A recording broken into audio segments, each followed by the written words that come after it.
First and foremost, I give all praise, honor, and glory to Yahweh, Ba'ashem, Yahushai, Ba'ashem, Rakakwadash. Yahweh is to this world ignorantly calls God. Yahushai is to this world ignorantly calls Jesus. Ba'ashem means in the name, Rakah means spirit, and Kodash means holy. That's on the Paleo Hebrew.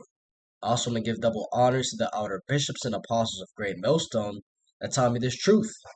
Today's lesson, I wanted to go into how because iniquity shall abound, the love of many shall wax cold. I wanted to start with that scripture. Right, Matthew chapter 24, verse 12, it says, and because iniquity shall abound, the love of many shall wax cold. Right, and when you go into that word iniquity, it pretty much means sin upon sin. Right, so wickedness, the condition of without the law, because ignorance of it, because of violating it. So because wickedness is going to abound, the love of many is going to wax cold, right? These people are not going to be out here being all lovey-dovey, okay, out here sharing things that they have because times are going to get difficult, right? In Daniel chapter 12 and verse 1, it says, let's read it. Daniel chapter 12 and verse 1, it says, and at that time shall Michael stand up, the great prince which standeth for the children of thy people, and there shall be a time of trouble, such as never was since there was a nation, even to that same time. And at that time thy people shall be delivered, everyone that shall be found written in the book. Right, and that's the point, is that it's going to be a time like never before seen. Right, the times we're entering the actual end, okay, is ultimately going to be the climax of this movie. Okay, complete destruction of America and just chaos worldwide. So as we enter this situation, the end, okay, people are going to start bugging out more. And getting into situations, people are going to be ready to just light shit off over some small incident, right? The other day I was watching on the news. I always remember this. Some dude shot some dude because, so you had a dude, he opened the door for the other guy, and the guy that opened the door, the other dude didn't say thank you.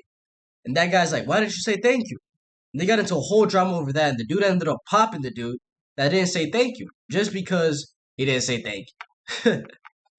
So, if that made any sense, I was butchered. But the point is that people are out here ready to fucking let shit go. Okay, and the craziest part is that there's people out here that they ain't got nothing to lose. Right? That's the difference between the elect and the non-believers, is that we know if we act out of pocket, the Lord is going to judge us. Right? We know that we have to stick fast into the end in order to be protected. But these niggas, they ain't worried about the Lord.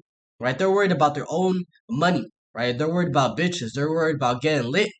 And ultimately, some people, they're in such a bad condition, the majority of our people are in such a bad condition, that they don't give a fuck about this world no more. Right? They're ready to crash out over $1. Okay, over you stepping on their J's. Okay, you not opening the door. They're ready to crash out over anything. So, hey, I saw this video today. That's why I'm going into it. 2 women set on fire at work by ex-co-worker. Be vigilant, evils will get worse until the end. And before I read that, another scripture came into my mind. In 2nd Ezra, chapter 15, and chapter 16. I'm getting a little sick, a little cough I got. 2nd Ezra, chapter 16, and verse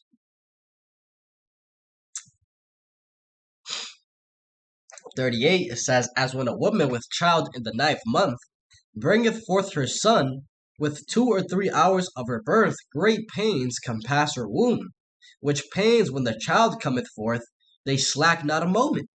Even so shall not the plagues be slack to come upon the earth, and the world shall mourn, and sorrow shall come upon it on every side. Right, so it's given the analogy of a woman that's pregnant, right, the labor pains, that gets worse and worse till the child comes out. So it's going to be the same way in these end times. Right, things are going to get worse and worse until that child comes out, which that child represents Yahushai, right, the son of the Father. So, hey, hey, we need the covering of the Lord, man. That's what I always remember, is that if you don't got the covering of the Lord out here, you're fucked. Right, what's going to happen is going to be unbelievable. Right, people are going to be out here as women. Right, it says that in the scriptures that men are going to be as women. Right, not knowing what to do, completely out of hope, bugged out. okay, worshiping all types of wickedness, trying to find salvation, looking for the truth and not finding it, right? Knowing they fucked up, feeling that regret. So now's the time to get right, but let's play this video. But we begin tonight with a startling investigation out of Detroit. A man apparently so angry about getting fired from his job that he went after two former co-workers that he saw as a problem. Arson investigators say the man ambushed the women, pouring gasoline in and around their vehicle with them in it, and then setting it on fire. Thank you so much for joining us for 7 News Detroit at 6. I'm Carolyn Clifford. The women are expected to survive serious burn injuries. 7 News Detroit reporter Kimberly Craig has more with the witness who saw it all and getting an update on the investigation from Detroit Fire and police. I'm told the victims, two women who are best friends, drove together this morning in this silver Jeep. And moments after they parked, I'm told that's when a man who was recently fired ambushed them. Just walked up and did it. Just walked up to it and lit them on fire. I heard nothing but screaming. That's something you see in the TV and movies. You know, I never seen anything like that. It was crazy. Thomas Saldana works at Tompkins Machine Products in Southwest Detroit, where two of his co-workers were ambushed in the parking lot by a man in his 60s who was recently fired. He used to work here. About a week ago, they fired him because him and the ladies were arguing. I'm not sure the reason why, but he ended up getting fired, so maybe he thought that the reason why he got fired was because of them. Early Monday morning around 6 a.m., shortly before the women, one in her 50s, the other her 60s, arrived for their shift, we're told some employees spotted someone nearby they thought was suspicious. He was hiding in the dark. Some people said they seen him before it happened. They said, there's some guy over there lurking around the parking lot. So once they said that, not even a couple minutes later, he walked right up to their vehicle and just tossed gasoline in there and lit it right on fire. Two other workers rushed to help the women, then they and Saldana went after the attacker. So I hurried up and jumped in my truck, and I pulled out, and I ran down there, and I seen him on the sidewalk. So I drove up on the sidewalk and knocked him off of his bike. And once I did that, the two other guys caught up to him and tackled him. And then, they might have roughed him up a little bit, but they held him down until the police got here. Arson Chief Dennis Richardson on the condition of the victims. They're currently listed as in temporary serious condition right now.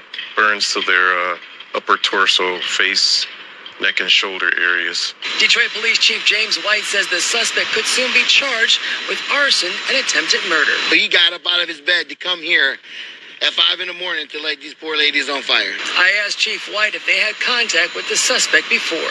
We've had police contact with him in the past, and for very violent acts. Thankfully, the women are expected to survive their injuries. I've been coming here for 26 years, and I never seen it. Right, and you see it, man. Some bugged out Jake decides to try to set two women on fire, and he damn nearly kills them. And when I was watching this, what came to my mind was Ecclesiasticus, chapter 39 and verse 28. That's what came to my mind. And it says, "There be spirits that are created for vengeance, which in their fury lay on sore strokes. In the time of destruction they pour out their force, and appease the wrath of him that made them." Okay, and that's exactly what we just saw. This wicked nigga out here trying to set two females on fire, that's a spirit created for vengeance. A spirit created to kill, to murder, okay? To just commit all types of abominations. Okay, that's his lot. And it says, in the time of destruction they pour out the force and appease the wrath of him that made them. Right, appease the wrath of the Most High Yahweh Bashim Yahushai. They're ultimately doing his will. And that's why in the time of their destruction, they're like sleeper cells. Right? They're going to keep doing their lives until they need to be activated. That's why the guy said, I don't know why this guy at 5 in the morning, he decided to just go up and set these ladies on fire. Right? Because that was his calling. Right? And ultimately, hey, the Lord, he knocks two birds with one stone. Right? Because, hey, those females, hey, that shit was judgment. The fact they got burned damn near alive, that's judgment from the Lord. Okay? And judgment for being wicked. Right? Those two females, they're probably into, the Mo lifestyle. Don't be surprised nowadays. Right? They're probably into adultery, heavy, sleeping with all types of different men. Right? So they're all wicked. So the Lord knocks out two stones, judges this wicked ass Jake, gets him caught up, and gets these two bitches damn near burned. Okay? And A lot of people don't understand that. They don't understand judgment, but the righteous do. There's a scripture that says that the righteous understand judgment. I think that's Daniel 12, where we were just at.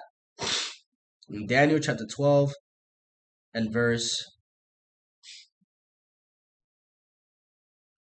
That's another scripture, but now that it's on my mind.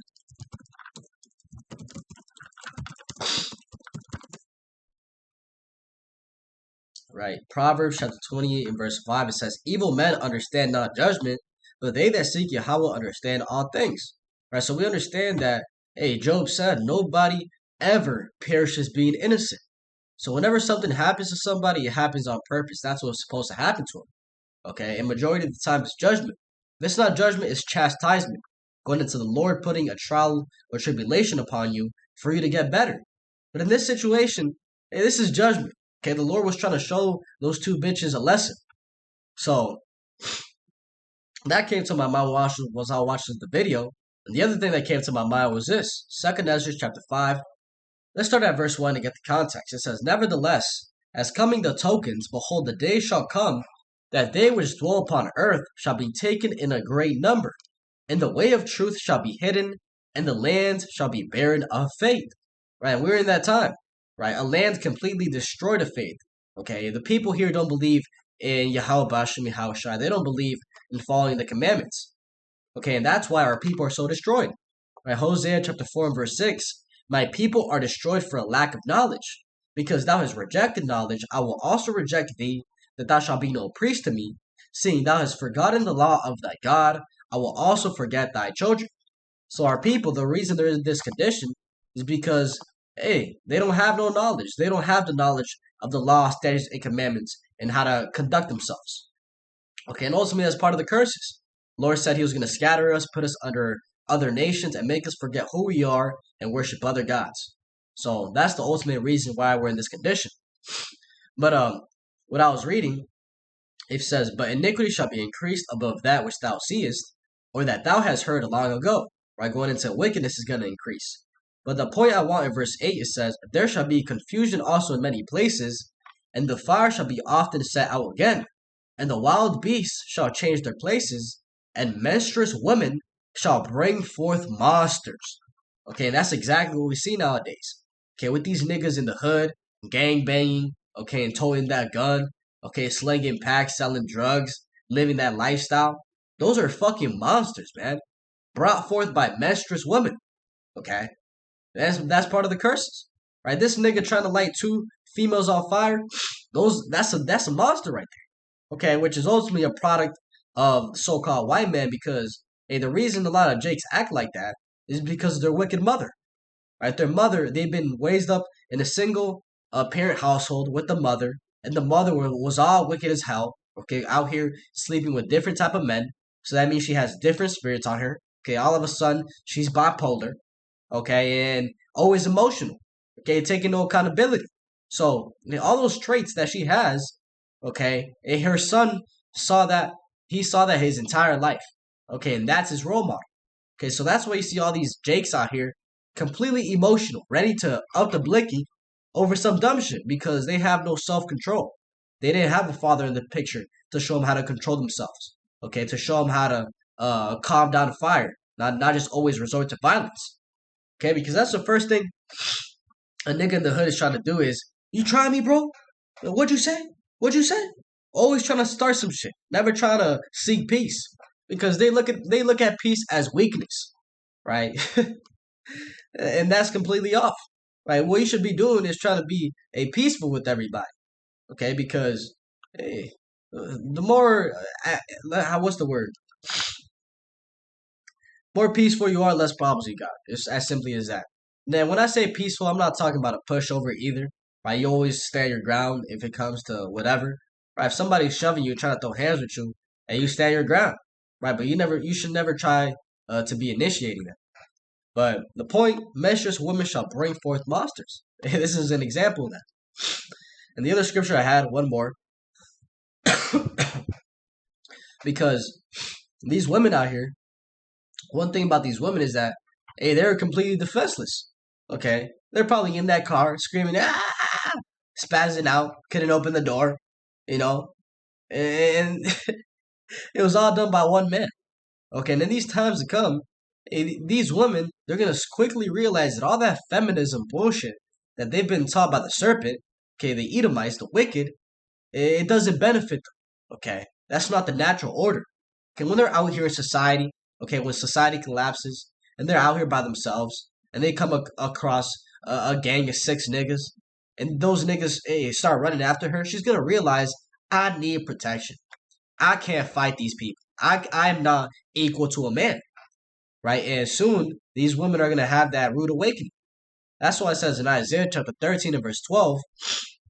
And this is talking about Babylon, right? America.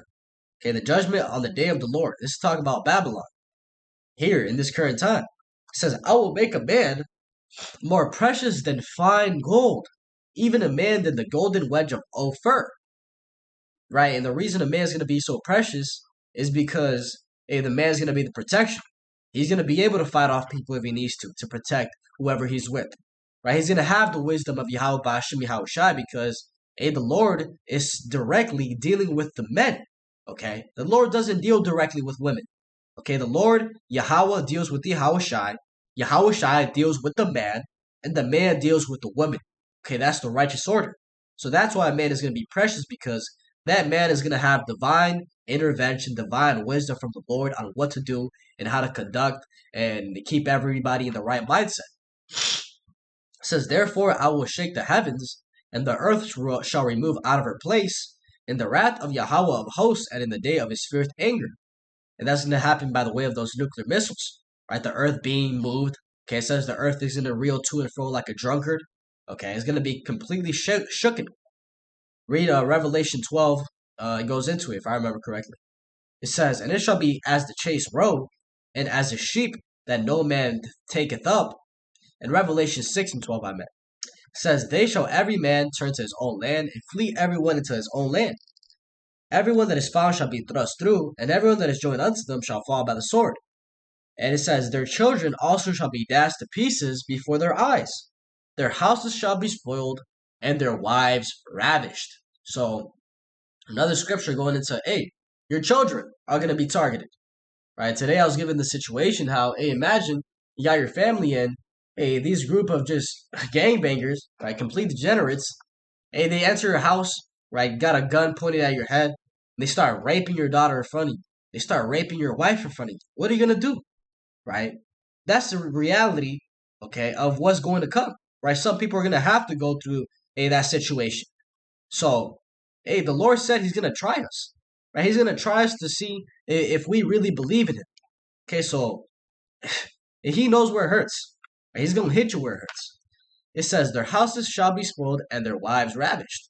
So, ultimately, if you ain't got the protection of the Lord, you're going to be fucked. Right? If you're a woman out here, you're going to be, your best bet is to get with the man of the Lord. That's your best bet. So, we're starting to see a little glimpse of what's supposed to come in the future. Right? 2 women set on fire by ex-co-worker. Okay, a lot of this guy said, I thought this was some shit we only saw in movies. Nah. Soon, hey, what is called reality is going to seem like non-fiction. Or no, it's going to seem like fiction. Soon, what we call reality is going to seem like fiction. It's going to seem like a movie. Okay? It's going to seem like a purge movie. Okay? A destruction movie. Just some crazy shit. So, best thing to do is prepare now that the gates of mercy are open and just have faith, right? Stick it out to the end and have faith. Well, hopefully this is edifying. With that, and give all praise, honor, and glory to Yahweh, Ba'ashem, Yahweh Shai, Ba'ashem, Rakah Kodash, and double honors to the elder bishops and apostles of Great Millstone that taught me this truth. Shalom to you, like Shalom.